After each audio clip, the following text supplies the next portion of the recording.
Eben, der Vibe. Ich sag's die ganze Zeit, es geht um den Vibe, Mann. Es geht um den fucking Vibe.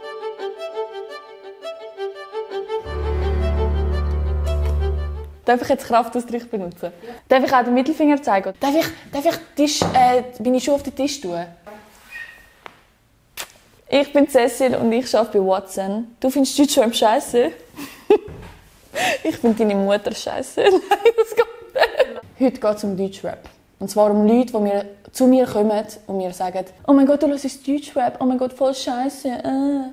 Du redest über Deutschrap im Allgemeinen und hast einfach keine Ahnung von dieser Musikrichtung. Und es geht mir einfach so auf den Sack. Ich habe keinen Sack, ja, aber muss aber trotzdem auf den Sack. Zuerst kommt immer das Argument von wegen Oldschool ist viel besser, bla bla bla. Und ich denke mir so, du vergleichst Deutschrap mit Oldschool. Sorry, es ist definitiv nicht das Gleiche. Autotune ist voll scheiße.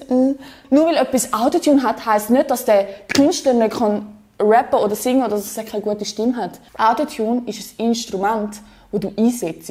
Ich höre Capital Bra. Ich gebe es zu. Ich höre nicht Capital Bra und denke so, oh shit, man, voll der geile Text, der hat es voll drauf und so. Nein, Mann, es geht um den Vibe. Dann geht es nicht darum, dass er gut ist. Also auf eine gewisse Art ist er gut, das ist schwer zu erklären. Das Feeling ist einfach geil bei diesem Sound, okay? So eine Diskussion, die wird auf einer falschen Grundlage geführt. Und das geht mir einfach auf die Eier.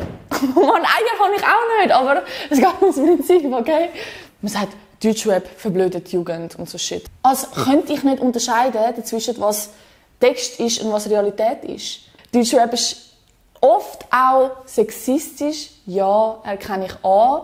Ich weiss ganz genau nach dem Kommentar, du findest sexistischen Text geil und so Shit. Nein, Mann, es geht nicht um das.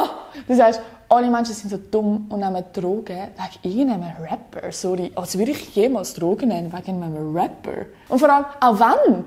Na und? Wer ist der entscheidet, dass ich Drogen nehme? Ich. Sobald du diesen Satz sagst, die Jugend wird immer schlimmer. Sobald du diesen Satz sagst, bist du alt. Ich komme ja nicht zu dir und sage, oh mein Gott, die Musik, die du hörst, die ist so scheiße. Es ist nur bei dem so, dass jeder zu einem kommt und sagt, das ist scheiße. Es ist immer Geschmackssache. Und wenn ich finde, Deutschrap ist geil, dann finde ich Deutschrap geil. Und wenn du findest das kommt nachher ins Internet, gell? Scheiße.